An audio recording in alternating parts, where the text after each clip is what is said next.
ಭಾರತದಲ್ಲಿ ಗವರ್ನರ್ಗಳು ಮಾಡಬಾರದ ಪಾತ್ರವನ್ನು ನಿರ್ವಹಿಸುತ್ತಿದ್ದಾರೆ ಮತ್ತು ಸಕ್ರಿಯ ಪಾತ್ರ ವಹಿಸಬೇಕಾದ ನಿಷ್ಕ್ರಿಯರಾಗಿದ್ದಾರೆ ಎಂದು ಸುಪ್ರೀಂ ಕೋರ್ಟ್ ನ್ಯಾಯಮೂರ್ತಿ ಬಿ.ವಿ. ನಾಗರತ್ನ ಅವರು ಶನಿವಾರ ಹೇಳಿದ್ದಾರೆ. ಉನ್ನತ ನ್ಯಾಯಾಲಯದ ಮುಂದೆ ರಾಜ್ಯಪಾಲರ ವಿರುದ್ಧದ ಪ್ರಕರಣಗಳನ್ನು ದುಃಖದ ಕಥೆ ಎಂದು ಕರೆದಿದ್ದಾರೆ. ಕೇರಳ ಮತ್ತು ತಮಿಳುನಾಡಿನಂತಹ ರಾಜ್ಯಗಳು ತಮ್ಮ ರಾಜ್ಯಪಾಲರು ವಿಧೇಯಕಗಳಿಗೆ ಒಪ್ಪಿಗೆಯನ್ನು ತಡೆಹಿಡಿಯುವುದರ ಕುರಿತು ಸುಪ್ರೀಂ ಕೋರ್ಟ್ಗೆ ತೆರಳುವ ಹಿನ್ನೆಲೆಯಲ್ಲಿ ಮತ್ತು ನ್ಯಾಯಾಲಯವು ಪ್ರತ್ಯೇಕ ವಿಷಯದಲ್ಲಿ ಕ್ರಿಮಿನಲ್ ಮೊಕದ್ದಮೆಯಿಂದ ಗವರ್ನರ್ಗಳಿಗೆ ವಿನಾಯಿತಿ ಪ್ರಶ್ನೆಯನ್ನು ಪರಿಶೀಲಿಸಲು ಒಪ್ಪಿಕೊಂಡಿರುವ ಹಿನ್ನೆಲೆಯಲ್ಲಿ ಅವರು ಹೇಳಿಕೆಗಳು ಬಂದಿವೆ.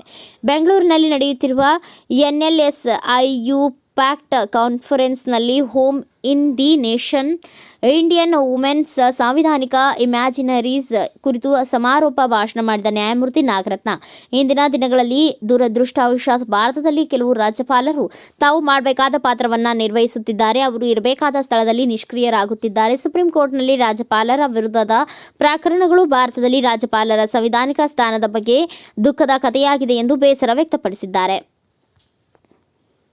ಮಹಿಳೆಯರ ಆರ್ಥಿಕ ಸ್ವಾತಂತ್ರ್ಯದೊಂದಿಗೆ ಸಮಾಜವು ನಿಜವಾದ ರಚನಾತ್ಮಕ ಪೌರತ್ವವನ್ನು ಪಡೆದುಕೊಳ್ಳುತ್ತದೆ. ಸಾಮಾಜಿಕ ಸುಧಾರಣೆಗೆ ಮತ್ತು ಮಹಿಳೆಯರ ಆರ್ಥಿಕ ಶೋಷಣೆಯ ವಿರುದ್ಧದ ಅತ್ಯಂತ ಸುರಕ್ಷಿತ ಸಾಧನವೆಂದರೆ ಮಹಿಳೆಯರ ಆರ್ಥಿಕ ಸ್ವಾತಂತ್ರ್ಯ ಎಂಬುದನ್ನು ನಾವು ಗಮನಿಸಬೇಕು. ಸಮಾಜದಲ್ಲಿ ಪರಿವರ್ತನಾಶೀಲ ಬದಲಾವಣೆಗಾಗಿ ಮತ್ತು ನಿಜವಾದ ರಚನಾತ್ಮಕ ಪೌರತ್ವವನ್ನು ಪಡೆದುಕೊಳ್ಳಲು ಕಾನೂನಿನ ರಕ್ಷಣೆಯು ಮಹಿಳೆಯರು ಮಾತೃತ್ವ ಮತ್ತು ಉದ್ಯೋಗದ ನಡುವೆ ಚೌಕಾಶಿ ಮಾಡಬೇಕಾಗಿಲ್ಲ ಎಂದು ಅವರು ಹೇಳಿದರು.